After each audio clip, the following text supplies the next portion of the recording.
Good morning, Cypress Cove, and a big happy Thanksgiving to you all.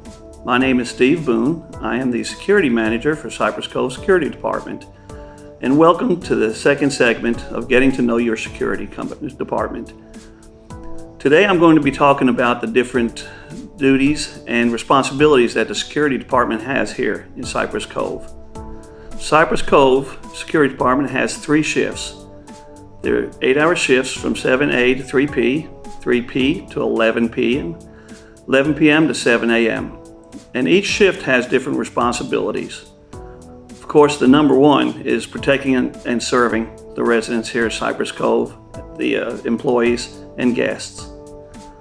Starting out with the 7 to 3 shift, we maintain a 7 AM to 7 AM, a 24-hour report in which we record all of our activity throughout the 3 shifts. At the end of the shift, at the end of the 24-hour report, that report is emailed to Mary Franklin, Executive Director, to where she can review the happenings that's gone around the campus. At 7 to 3 shift, we check in all the contractors and vendors, make sure that they have everything they need, and that they check in through our AccuShield, their temperature's taken, and that they have their masks. And once that check-in is done, then we can continue on, and we have our morning check-ins will be the next item of interest. I received an email from a resident wanting me to explain how the check-ins work. This resident stated that sometimes she'll turn off her light and she'll notice it's on again. The way these check-ins work through our Silver Sphere program, at 6 AM in the morning, there's a power glitch that goes through the system, the emergency check system. That resets your lights, which causes the light in the independent living, the harbor area, to start flashing. And once you see that light, you push it, the light goes off. And that also indicates to the computer that you have checked in.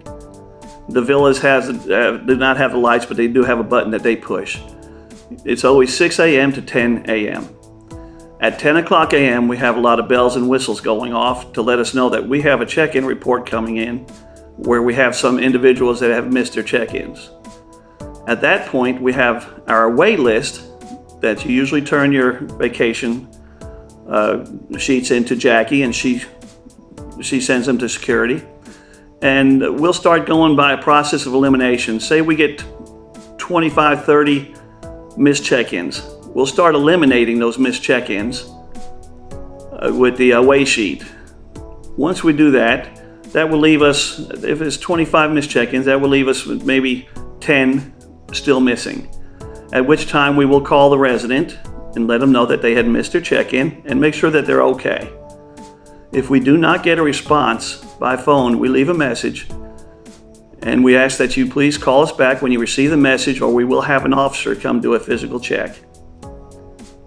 If we do not get a call back by the time we finish checking the list off, we will send an officer to your residence. We will announce ourselves, we will enter, and we will search the apartment to make sure that you're not lying on the floor in need of assistance.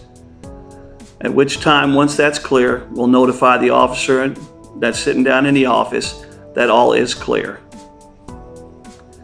Once the check-ins, to go back to that, the resident was also concerned. Like I said, she would push the light and it would go off, and then she'd notice it flashing again. If we do get a power glitch through the community, that will cause the lights to reset. It will not hurt you to push that light again. Once our check-ins are clear, well, then we have packages that start to come in. Prior to COVID, we used to receive about 1,100 packages in the security office per month. Now, since COVID and everyone ordering out, we have been receiving on the average of 2,300 packages, which is 75 to 80 packages a day. We get them from UPS, USPS, FedEx Ground, FedEx Home, and FedEx Express, Amazon, and some other departments, WB Mason, things of the sort. But what we do in the department, we'll stack the packages in order, and when we get 15, 20 packages ready to go, we'll put them on a cart, and you'll see the officers roaming the hallways delivering these packages. we will ring your doorbell, set the package outside, and move on to the next. When we get our Instacarts in, Instacarts, we're hoping that number might diminish somewhat, being that the buses are running to the stores now. Because as I said, we get 75 to 80 packages and we wait till we get about 20 to deliver. We can't do that with Instacart. When we get one package from Instacart, we must deliver it because most times it has perishables in it. So if we had to do that with all 80 packages, that'd be 80 trips a day instead of the 4 or 5 that we make with the numerous packages. So we're hoping again that number will diminish somewhat with the package deliveries. We do maintain different logs and we send them out to different individuals per shift. We do have our package log to where we record all packages delivered to us, who received them, the date, which company had dropped them off or which carrier had dropped them off with us, who delivered them, and what date they were delivered. So if there's ever information, if you're ever told that you received a package but had not, please contact us in security and we can look that up for you. Once the package log's done, we have different logs. We have a report called the EMS report. Each shift is responsible. All 3 shifts, we're responsible to send that out at the end of each shift. We email it to about 70 different individuals in this emailing. It gives them information as far as what residents might have gone out with EMS, what residents were relocated from one location to another, keys that might have been turned in to us from a vacated residence. This information goes, like I said, to the individuals and nursing staff, administration, those that need to know these numbers. Then we go to 3 to 11 shift. 3 to 11 shift, they are responsible. They'll finish whatever packages we could not get to on 7 to 3 shift. And then they also have checks at night. They'll do their lockups at certain times. When the concierge leaves the front, they'll lock up offices, they'll lock up exterior doors. And then they also have to check every vacant resident. Now the officers will split that. One officer will do ABC wing, the other officer will do DEF wing. And they have to check each and every apartment that's vacant, under construction. Make sure lights are off, the air is down, doors are locked. And once they've completed that, they'll finish up different lockups that they have to do, so through the inn, through the cottage. And again, they'll maintain also that EMS report and they'll send that out at 11 o'clock in the evening before they leave. 11 to 7 comes on. One of the duties of a night officer will be to take all the information from the 24-hour log from the prior day and record this information on an activity sheet. This activity sheet gives a lot of pertinent information to those that need this, whether it be the healthcare team, administration. Our officers also make rounds throughout the night.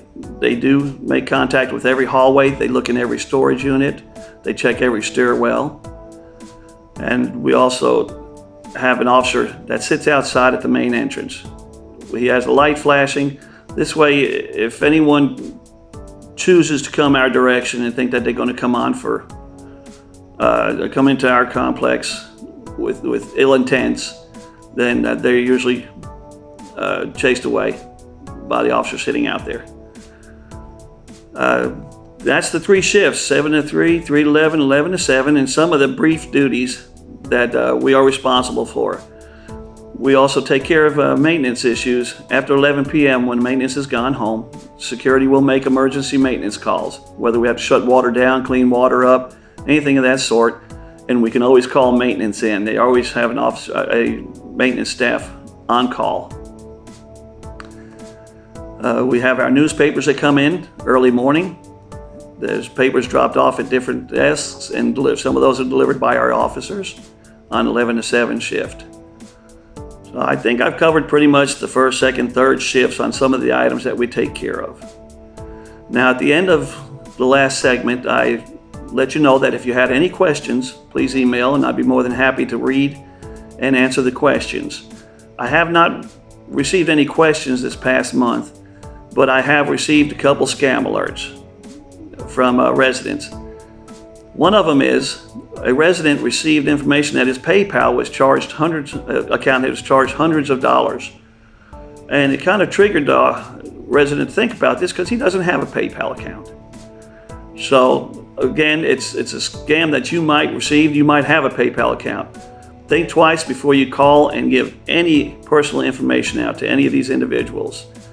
It was in the news where a 82-year-old female in Tampa, Florida was scammed out of $700,000 in what they call the grandparent scam, where they notified the person and let them know that their grandchild was in legal trouble and needed help.